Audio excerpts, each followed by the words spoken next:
Célébrée le 3 mai de chaque année, la Journée mondiale de la liberté de la presse rappelle l'importance de ce droit fondamental à travers le monde. Le journaliste doit être protégé pour enquêter, diffuser des informations et critiquer sans censure ni pression.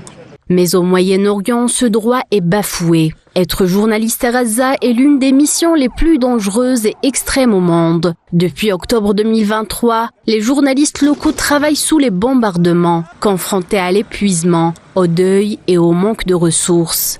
Ahmed Ghanem, correspondant de la chaîne El Mayadeen dans la bande de Gaza, parle de son expérience sur le terrain. Personne ne jouissait de la liberté en travaillant dans la bande de Gaza. Chaque journaliste travaillant pendant la guerre savait que s'il sortait, il risquait de ne pas revenir. C'était la réalité quotidienne de tout journaliste palestinien travaillant à Gaza en temps de guerre. Israël a supprimé l'un des éléments les plus importants pour un environnement de travail adéquat, la sécurité. Il organisait des opérations directes visant principalement à intimider les journalistes, à les empêcher de travailler et à les dissuader de couvrir ces crimes dans la bande de Gaza.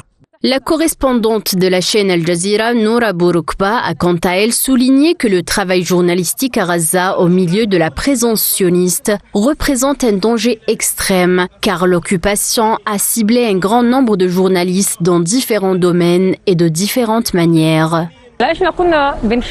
Nous avons tenté de relater les crimes tels qu'ils se déroulaient sur le terrain, mais les menaces de l'occupation visant à museler la liberté de la presse étaient constantes. Cependant, ces menaces ne nous ont jamais empêchés de dire la vérité et de poursuivre notre mission. La situation des journalistes au Liban est également alarmante, marquée par une insécurité croissante, des entraves à la liberté d'informer et le ciblage direct de professionnels des médias, notamment dans le sud.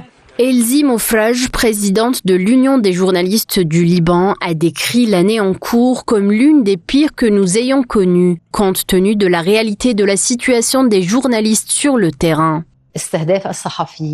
Le ciblage des journalistes au Liban, comme à Gaza, est une politique systématique menée par l'ennemi israélien, afin d'empêcher les journalistes de révéler la vérité. Il s'agit de crimes de guerre au regard du droit international humanitaire. Au niveau de la Fédération, en coopération avec des organisations internationales et locales de défense des droits humains, nous documentons ces attaques, mais cela ne suffit pas. Nous documentons les faits et adressons des courriers aux parties concernées à l'étranger, mais l'État libanais doit agir. La liberté de la presse en Palestine n'est pas un slogan, mais un combat quotidien face aux violations et agressions continues de l'occupation sioniste, selon les syndicats des journalistes palestiniens, qui a rappelé le sacrifice des journalistes palestiniens.